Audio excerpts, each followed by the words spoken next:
What is going on, everybody? Welcome into another Grizz Game Day update. I'm Kelcey. I'm joined by Allie Clifton all the way in Los Angeles. It's a late game tonight. The Grizzlies will take on the Lakers tonight, looking for their 9th straight win. But Allie, there could be some things going against them right now. Kyle Anderson, Desmond Bane, John Morant, all questionable. And then out is Dillon Brooks. We just got the news. It's going to be 3 to 5 weeks for his ankle. And then Steven Adams, obviously out.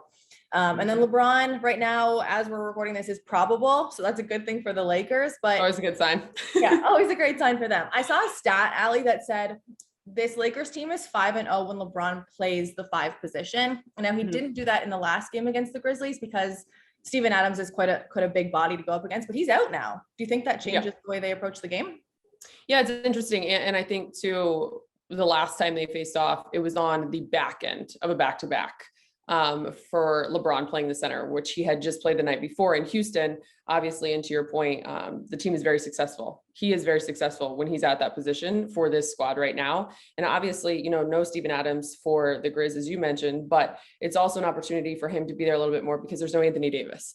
And so I think it's something where the Lakers, as they're trying to figure out what their identity is going to be, although it starts on the defensive end, without one of their stars in Anthony Davis, and the way in which this team has dealt with injuries, guys in and out of the lineup all season long, this is something that has been a positive in a big way.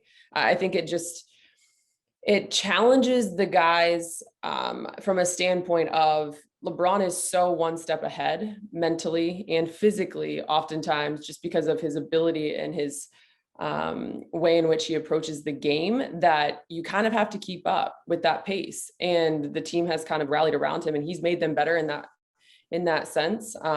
So I would imagine you see him without Steven Adams playing a lot of the center tonight, because I think at the end of the day too, if it ain't broke, don't fix it. And it's working well for the Lakers right now, and they're thriving with it. Yeah, another stat that really has to do with LeBron is that the last few weeks, the Lakers are leading in 2-point field goal percentage. So they're getting a lot of their points like in the paint, in the mid-range, not necessarily in the 3. And that is coming off of LeBron playing the 5 position, letting everyone else score around him. The one person that's kind of the opposite of that is Malik Monk, who's shooting like 100% from the 3-point line now. He's averaging 22 points, shooting 56% from the field. In the last 10 games, I think it was like 48% from beyond the 3. I mean, the Grizzlies now without Dillon Brooks, who probably would be guarding either LeBron or Malik Monk.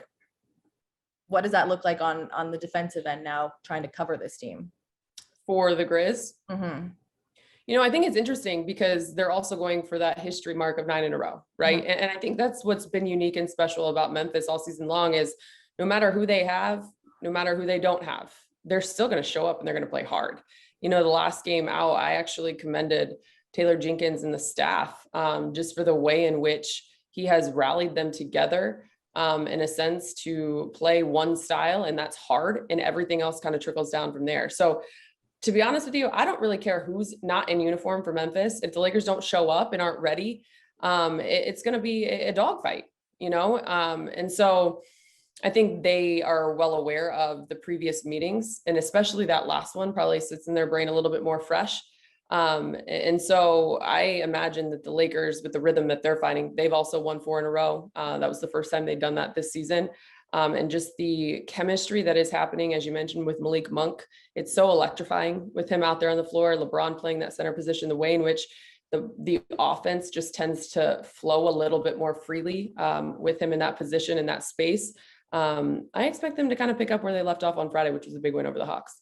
All right, here we go. One of these teams is going to break their win streak. Let's hope it's the Grizzlies. You can hope it's the Lakers, I guess. Allie, thank you so much for your time tonight.